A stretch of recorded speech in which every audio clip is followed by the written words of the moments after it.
Hey, how's it going? My name is Sergeant Butler, a member of the SrA team, and today we have a really special event that we want to host. It's going to be with Sergeant Case hosting an interview with two influencers, kind of changing the dynamic of what influencer means, not just with social media, but also influencer with your community. So I hope you enjoy this. I don't want to take anything away from Sergeant Case. He's been prepared for this for about a few weeks now, so I'm not going to take any shot from him. It's all yours. Appreciate it, sir. Right on. Okay, cool. First off, thank you for my two guests, Sergeant Rylee and Sergeant Airman Fialkowski, for being here with us. And I'll just introduce myself briefly. My name is Sergeant Case. I am the downtown Los Angeles recruiter. Born and raised in Pasadena, California. I've been in the Air Force for going on 15 years, been a recruiter for 3. Social media has been a great outlet for me just to showcase what my people do, what I do for the Air Force, and really showcase my personality. And I've been able to, I don't want to say get a good following, but I've been able to get a lot of trust with it. And so with today's episode, again, what Sergeant Butler was talking about is really about providing guidance on how we can influence people, even though we might not be social media influencers per se. So let's start off with Staff Sergeant Rylee. How about you introduce yourself and your reason for joining? Hi, I'm Staff Sergeant Rylee. So I have been in the Air Force I just hit 5 years not that long ago. I am a 4NO, so I am an Air Force medic, and I really joined because I was young. I was 17 when I enlisted, and I knew that I wanted to help people. I knew I wanted to be a part of something bigger than myself, and now I'm thankful that I get to do that every day. All right, Aaron Fialkowski, you have a code name, is that right? Hi, yeah. At work, they just call me Phil because my last name's a lot. Okay, we're just good with Phil, like phones. We're good with fine. Okay, tell us a little bit about yourself and joining. So I'm from upstate New York. I joined the military right after high school as well when I was 18. I'm stationed at SrA in South Carolina now, and I joined because I really got to the end of high school, and it was the first year of COVID. I realized that I didn't really have a plan. I definitely knew I wanted to go to college, but the military was a way to do that. Not as expensive, obviously. And I also really wanted to travel, a way to get out of my hometown, really. Sergeant Rylee, were you 17 when you is that what you said? Yes, I was 17 when I had enlisted. I'm also from upstate New York. Oh, snap. That's crazy. So all 3 of us joined at 17, right? So I think I joined at 18. Oh, you joined at 18. Yeah. Okay, party. But I mean, like, we all kind of joined really early on in our lives, right? So we all kind of have influence on some of our friends, and probably seen some of our friends in our hometown doing different things. What are some of the differences in your lifestyle now versus some of your friends back at home now that you are in the military since we 18? We'll start off with Sergeant Rylee. What are some differences you've seen? Yeah, I mean, I don't know. Phil, I don't know exactly where you're from in upstate New York, but a lot of the times, kind of where I'm from, a lot of people tend to get stuck in my hometown. So they'll go to the local community college, and then they'll just end up working within like our hometown, and they just kind of stay there. So I had a buddy of mine, we joined at the same time. He has gotten out now, moved back home, but my friends, they're back home. They've got good jobs. They're working. They had gone to college, and yeah, I'm out here doing what I love, getting to travel and all kinds of things. So, Phil, what about you? I would definitely say that it's very similar with where I'm from. I'm from like small town New York, and a lot of my friends are still there. A lot of people that I know have joined and either like went guard and went back, or have gotten out and gone back. And a thing that I get a lot from them is, "Oh, that's really cool. I wish I could go there," or "I wish I could do that." And I'm like, you totally could have. Like, you still could. So that's something that I hear a lot from people back home. I get that.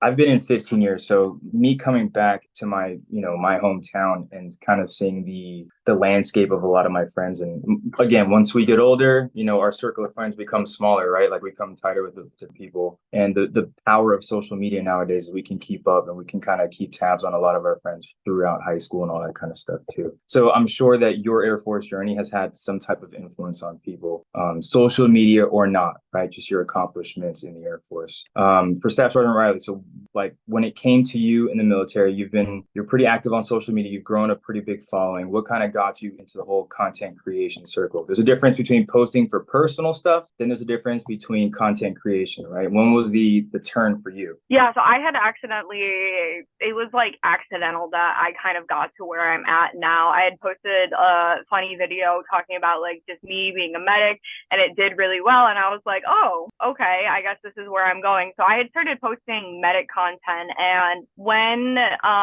that influence kind of started to grow, I realized like I have a voice and I start to use it. So then I began posting about mental health, and I began posting about suicide awareness. And then I'm a really big advocate talking about domestic violence and domestic abuse. So that flip happened probably about 2 years ago, I would say. And it's really been amazing to see basically the people that I've been able to reach and the people that I've been able to talk to and grow and just help out with. So you kind of just started off just posting for kind of bring awareness to different things, and then that kind of started elevating your platform. Is that right? Well, I started posting medic content, just like goofy medic content, and I realized there was kind of like a niche in like the military community out there, and that it was doing good. And then I had posted, it was just like a random video about like suicide awareness, and that video got a lot of reach, and I got a lot of people messaging me and basically just sharing their story. And I realized that it was good that I had this platform and I was given this platform to be able to use it, to be able to reach people. And that's kind of where my content has gone in that direction. That's dope. I love that, because I think recruiters can take value from posting for fun. Like it could be like what they're posting about what they're doing throughout the day. And when they can find a way to post about a message, something that, relates to other applicants or just people, not even applicants, right? Just people in general. I think that brings value. And then when it comes to like influencing other people in the way that we move, Erin Phil has a completely different practice. She is, no joke, the female athlete of the year at OSAN. And so I know that's no big thing. And so like volleyball is your sport, right? It is. I love volleyball. And I just want to clarify really quick. I'm not sure. I should probably know this. I'm not sure exactly where OSAN falls under this, but it's the 63rd ISRW wing. Okay. So the ISR group or ISR wing. So that's the female athlete of the year award that I won. So I don't want to confuse it with anything else. No, that's fine. But yeah, volleyball is my sport. I started playing in probably middle school. I played all the way through my high school career, and then also played a travel career out of my city. And we traveled all over the East Coast with tournaments. So that's kind of how I got into it. Got you. And then I know like when you joined, after you joined, this is where you're at your first duty station as well? Yeah, I'm still at my first duty station. Okay, cool. So you've been able to travel and play volleyball to different places as well. Is that right? Yes, I have been. With the base team, we are able to get permissive TDYs. So we get those days off as the commander permits us to, and we're able to travel to those tournaments. I'm in Shaw in South Carolina. We were able to travel to Delaware last year for the CONUS championship, which we won. And then later last year in the fall, we were able to go to Tampa and play a regional tournament. And then just like scrimmage tournaments in Georgia and things like that. That's cool. So it's like, it's such a rare opportunity to be able to like have an AFSC, hold a job down, but still go permissive TD1 baseball. I don't think it's a benefit that recruiters usually talk to applicants about. And I've been guilty of this too. I have people that like to play ball, and I'll tell them about intramural sports, but I don't think I've ever told people about, the upper echelon of like touring bases and all that kind of stuff. And so I don't know, Erin Phil, so how have you seen like your influence in how you lead people now that you kind of use sports as an outlet for yourself? I definitely think that it's like a communication like starting point because it tells people like, hey, you can get outside of your workplace, even if you're just newly stationed here, or if you're in the dorms, or if you don't know anybody else here yet. It's a great way to make friends and just like step out of where you work. And it's an opportunity that not a lot of people know they have. Like you said, there's often intramurals, but there's a lot of bases that have base teams and that play on a higher level. And like I've told you previously, when I joined the military, I went went into the military with the mindset that I thought I was leaving volleyball behind, that it was something that I did in high school, and I was just moving on to the Air Force. And so if I had known that I could continue playing volleyball at a high level, I would obviously have had more incentive to join, and my willingness to leave that behind is not something that everybody has. So I think that recruiting, using those talking points of, hey, you can play sports at these higher levels, a lot of bases have these opportunities, could help people join if they're not willing to leave that behind. Yeah. That's actually like the concept of like, if you're joining the Air Force, you have to let go of a piece of you or like something that is important to you. I think we do need to bring some, shed some light on that. Sergeant Rylee, was there something when you joined at a young age that you thought you would have to let go? I think honestly for me, it wasn't anything like physical for something for me to let go of, but I think it was the bond with my family that I was like so scared of like leaving and like getting rid of and doing all of that. But my family has been so supportive throughout like me joining the military. I'm the first person in my entire family to join the military. It kind of happened on a whim. So yeah, I was definitely nervous about that, but the effort is there. Like the love is still there. It's obviously difficult. We're not going to be able to go home every single weekend to go see our family or once a month and that kind of thing, but it's definitely still there. I love that. I think like when recruiters usually talk to applicants, we're taught to use this sales model called impact. And in impact, we really use these probing questions to get to know our applicants. I think this would be a really good probing question. Like, what are you afraid to let go of when you're joining the Air Force? And talk about that, right? Because I'm sure if Airman Phil were to mention that, oh yeah, I'm afraid of losing my volleyball, the love of volleyball or my volleyball career, a recruiter would have been able to talk to you about some of the programs available. And, these permissive TDYs are opportunities for other people to shine light on other avenues that the Air Force can provide them. So I think that is personally dope. Sergeant Rylee, when it comes to like your content creation and just your social media impact, how do you think that affects your capability or leadership style to lead? I think it definitely, honestly, there is some pros and some cons to having this influence on social media versus the real life.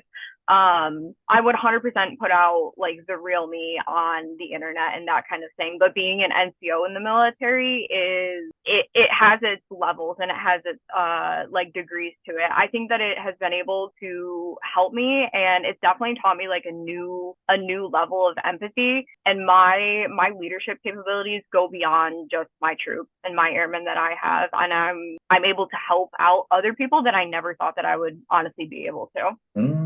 I love that.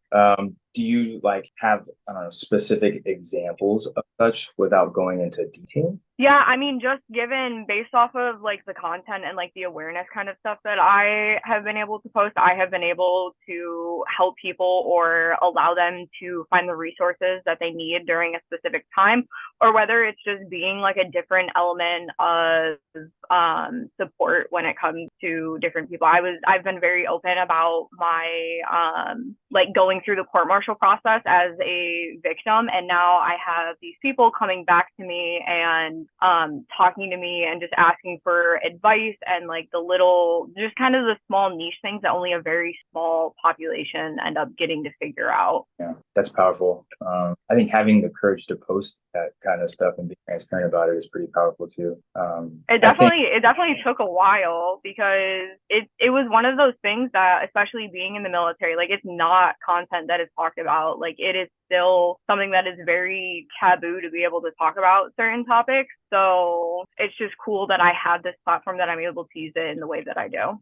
Do you feel, I don't want to say fear, but do you feel like hesitant about posting a lot of things nowadays because of, being an NCO, posting content? I mean, like I can only, like as a recruiter, there are some things that I question, like, oh, maybe I shouldn't do this, maybe I should do that because we're representative of the Air Force, et cetera, right? Do you feel like you kind of have that same struggle too? Yeah, absolutely. I mean, I'm always very aware of what I post and what I put out and the image and perception, because I always think about perception. I always think about what is going to be seen. How can someone perceive this? Like which direction could it be taken? But I'm very I was very cautious in the beginning of kind of sharing my story, and having gone through that process, I was more so afraid of not the backlash, so to say, but I was more afraid of being like putting out that like vulnerable side of me to tell people that. So I'm glad you have the courage to share these types of stories, and it's just going to bring more people to feel comfortable to talk to you, and if they have questions, and it shows a real side of the Air Force too. I don't want to put Phil on blast, but I believe Phil follows you on socials. Is that right, Phil? I do. I've definitely seen you on TikTok, and I was just thinking while you were talking about that, I was like, even if people don't reach out to you, or even if they don't reach out to somebody else and tell them, like, we see the videos and we're like, okay, that is comforting, because obviously we would never want somebody else to have to go through that. But like, even if people don't talk about it, they're like, okay, I'm glad that they have somebody like who they can go to and be like, okay, I'm not alone, even without actually like starting a conversation. So like looking up to somebody and being like yourself, a lot of people do it that you don't realize. Yeah, and it's always very comforting to like hear that side, that because for a while, like I didn't want to talk about it, and I didn't want to do any of that stuff, but it's always just very comforting to know that like just even the small things that you do matter. They matter in someone's day. They matter in like the things that you do. So I'm happy that I'm able to be that person for people, even if they don't tell me. No, and I think like anybody who, you know, represents the Air Force or has the uniform on socials, like we should try to be that. We should try to emulate that, you know. It doesn't have to be about sexual assault or anything like that, but I think bringing light to some of these topics that people are not aware of, and that can find comfort in, it just makes you feel comfortable. You build trust with whoever's posting that stuff, and then, you know, that way they can feel empowered if they want to join the Air Force, or they just feel more comfortable with seeing the uniform on, because the uniform can be kind of intimidating sometimes, you know, like everybody has the perception of wearing the military, and you guys are kind of breaking down those barriers. Phil, like when you found Sergeant Rylee account, what made you want to follow? What was it that made you want to follow her account? I guess it was the fact that you could see directly through the content that like her personality was out there. You weren't trying to like fit any mold or be what somebody might want to see on social media. You were just being yourself, and you're like, if the people come and follow me, they do. If they don't, they don't. But you were just doing it to be yourself, and the relatableness and like the honesty as like a woman in the military that I could see through your content was definitely what did it. That's fire. Woo! Mic drop. That should just be, you know, it's hard because some people aren't able to showcase their personalities online like that. Some people aren't comfortable in front of the camera where they can showcase their personality like that. But when you can be authentic to who you are, and people are attracted to that, right? So Sergeant Rylee, when it comes to like you portraying your personality, what do you think like makes you stand out from other military social media accounts? I think that I genuinely, with everything that I do, put like I put my full personality on, and I'm able to showcase that. My flight commander here, she calls me like glitter farts or whatever she calls me, because I'm a very bubbly person. Like I'm always there. I'm always uplifting, that kind of thing. And I think I'm really able to like showcase that and show the different side, because I think a lot of people, when they think military and they think all this, they think like hard, like jacked, which Phil, I'm sure you're absolutely massive, but I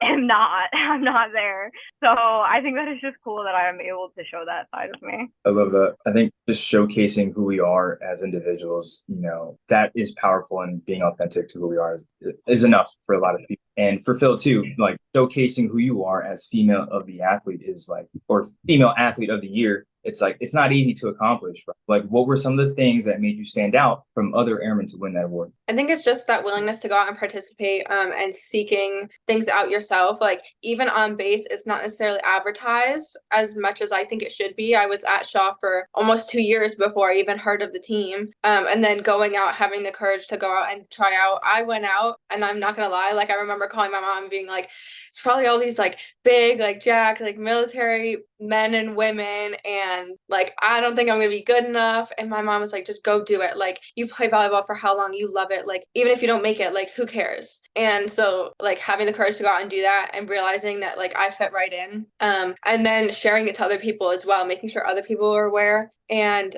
building those relationships with people all over the base, because I work in an intel squadron. We go in our office with no windows, and we don't really work with a lot of the other units on base if they're not working in our building. So building those relationships outside of them and then having that outreach on base as well definitely like increased all of it. Okay. Let's I love that. Okay. Let's get into some of the tea now. Okay.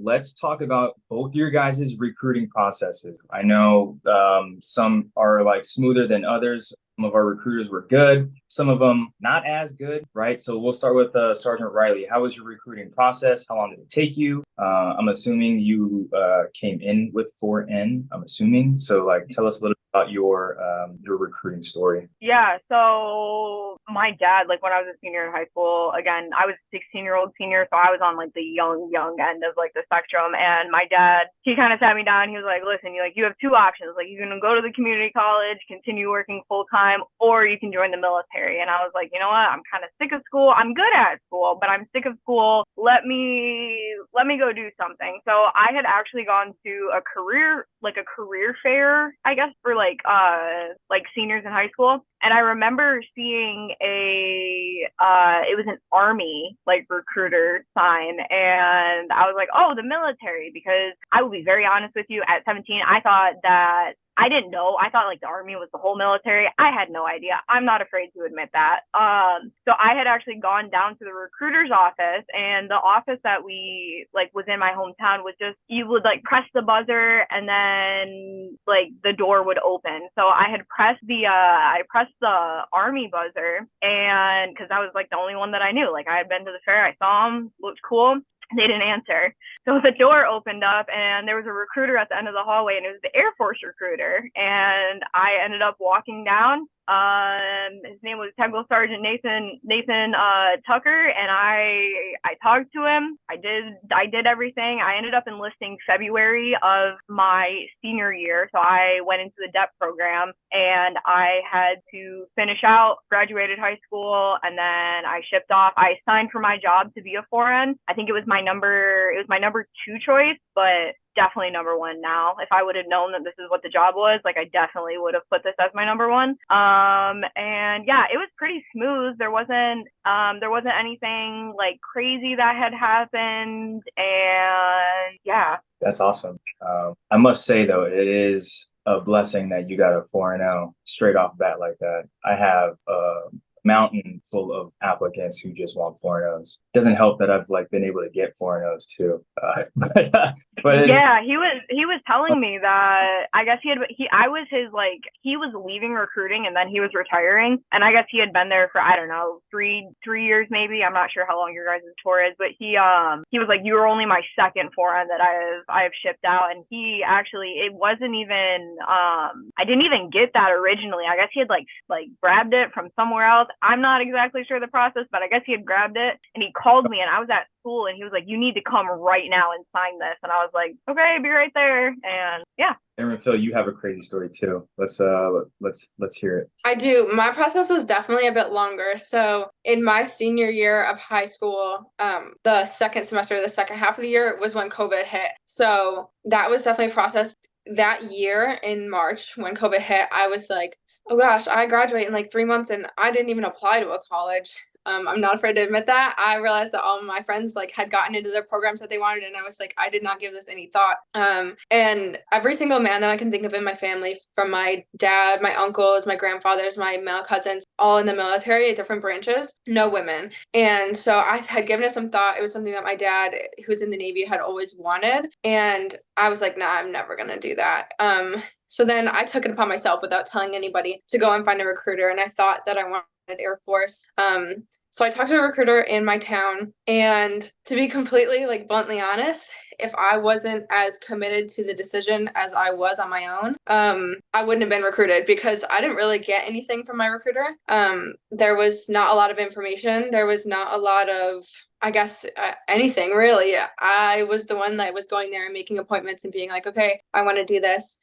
She definitely set me up to take the test that I needed to, obviously ASVAB, and then I took a handful of other tests as well. And then I didn't enlist until December of that year. So I had to get a couple medical waivers, and that definitely is a process, especially when it was during COVID. So because I was in need of a medical waiver and only certain doctors can do that, and it was during COVID, so they were super booked up. I actually had to go out of state for an appointment. I had to drive down to Pittsburgh. So I had to drive a couple hours away during COVID with my mom. I was like, we need to go do this. And then I didn't leave until April of the following year. So my process was just over a year from starting just talking with a recruiter and leaving for basic training. Insane. I will be honest though, like there are a lot of other applicants who share similar stories, maybe not like the miscommunication or non-communication between recruiters, but the medical process and the timing of your medical process throughout the whole era. Everything happens for a reason. We'll just put it this way. Look at us now, female athlete of the year. Okay, we had one question in the chat. It was from Major Wickham. Okay, so from the moment I started my page, I want things that airmen, including recruiters and civilians, would find useful. That might be hard to sell jobs, unique units, or Air Force core mission sets. Is there something you would want to see? Yes, as a content consumer, regarding, hard to sell jobs, unique units, or Air Force core mission sets, was there something you guys want to see as a content consumer? Sergeant Rylee, if you want to start, you can go ahead. Let me read the question one more time from the room. I mean, I can kind of talk on this. I think a lot of recruiters, like when we want to post benefits, we want to post, these jobs that are hard to sell because these are really what the Air Force is really in need of. And so there's going to be somebody out there, hopefully that lays on it, that's interested in these things. So like, I'm assuming like what I'm asking is like, are there tools or things that you guys would want to see as content consumers that would help push the vision? Yeah, I mean, I think there is, I cannot think of her name. She's a tech sergeant. I know she's a guard recruiter, but she goes out and she actually like spends a day with like whatever job it is and basically like posts like her doing that job and that kind of thing. And I started seeing her videos after I had joined, but I thought that it was really cool that she was able to kind of like showcase like just like a day, basically like a day in the life of that job. And I think especially with like this generation and this population, with social media being so heavy and being such a useful category, because like I would have patients and they would come up and they'd be like, well, I saw this on TikTok and I think I have this, and like that kind of thing. And it's like, okay, well, let's talk about this. But I think that that's where a lot of people are getting information from. So I think being able to see like those cool little like niche things, like how a day would look, would be very useful for someone who is looking to join. I like that.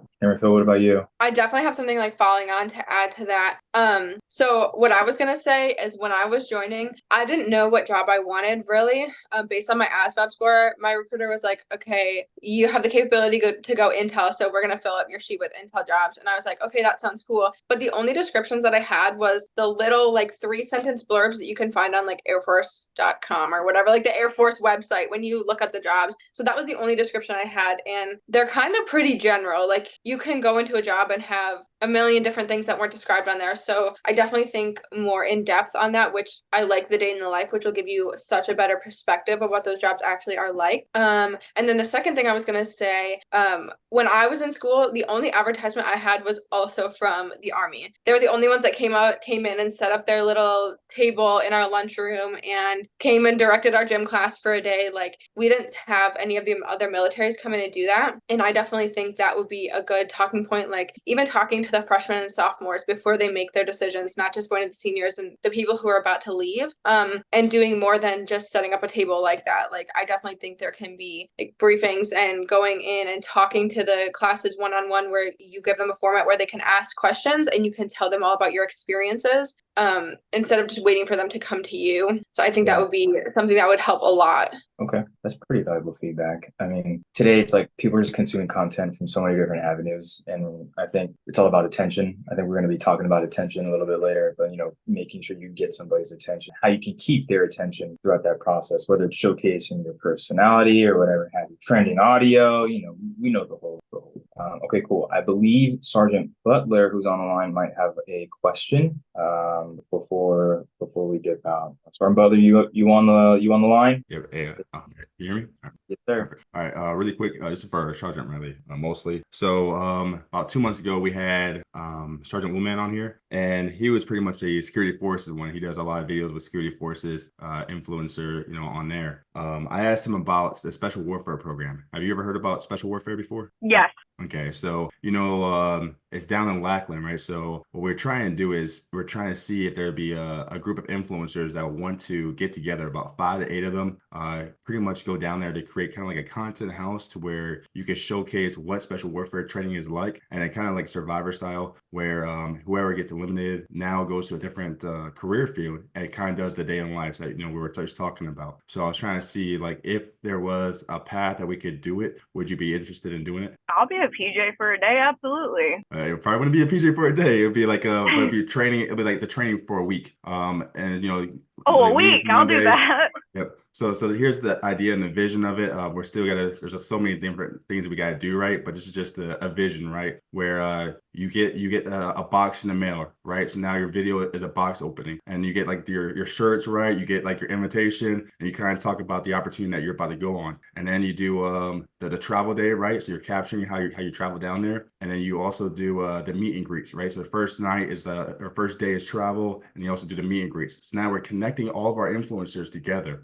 This is going to allow networking. It's going to allow you to actually get to know people, because there are, I know there are sometimes egos where it's like, I don't know if I should reach out to them. I don't know if they should reach out to me, right? So this is going to actually allow it to where we can break those barriers down. And then I like the survivor theme of it, because the survivor theme is more of like where we get to vote, and it kind of becomes like a engagement, right? Now your community is like, no, she should have stayed, or she should have gone. And then it's like, well, at least she's gone. Now she can go over to this career field. And I actually like that got eliminated, because I like to see the firefighters. So now you get to actually go do a tour of the fire department that's over at Lackland. So that's just something that I was just coming up with. I've talked to a few people about it, so we're trying to get the idea rolling. I just need to make sure that we can get the people on board that want to do it. So if you're all in, then just let me know, and I'll get your name on there. Definitely put my name down, 100%. What's the winner win? Do I get to like the golden PJ badge or something?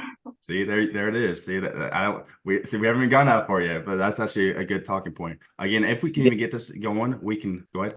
Sergeant Rylee, that's what you get. Wait, I get what? Engagement in your profile and insight. Fair enough. But no, that is actually a good point too, though, is something that you can bring back, right, and showcase. It'd be kind of cool to watch that in your video, and then people be like, hey, what's that thing in your video that you keep on showing every now and then? And you'd be like, oh, that's from when I did a trip. Click on this video to watch that trip. So I do like that. I'm glad that you brought that part up, so I'll put that in the note.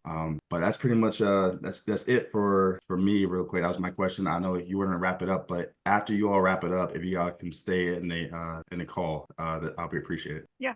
I'll leave the floor to you two. Do you guys have any last closing comments that you'd like to say, Sergeant Rylee? I'll start with you. Yeah, I definitely see a lot of the times, I see it in my comments, I see it in the videos, or in like the responses that I get, is that I get a lot of women that they're scared to join, or they're scared for whatever reason to join. So I've been in for 5 years, and I've learned so many things in my 5 years. And one of the biggest takeaways that I have learned as being a woman in the military is that your voice is going to be as loud as you make it. So you going into something with confidence, I'm strong enough, I'm smart enough, I'm going to do this, is what you need. It's a mindset of going into this.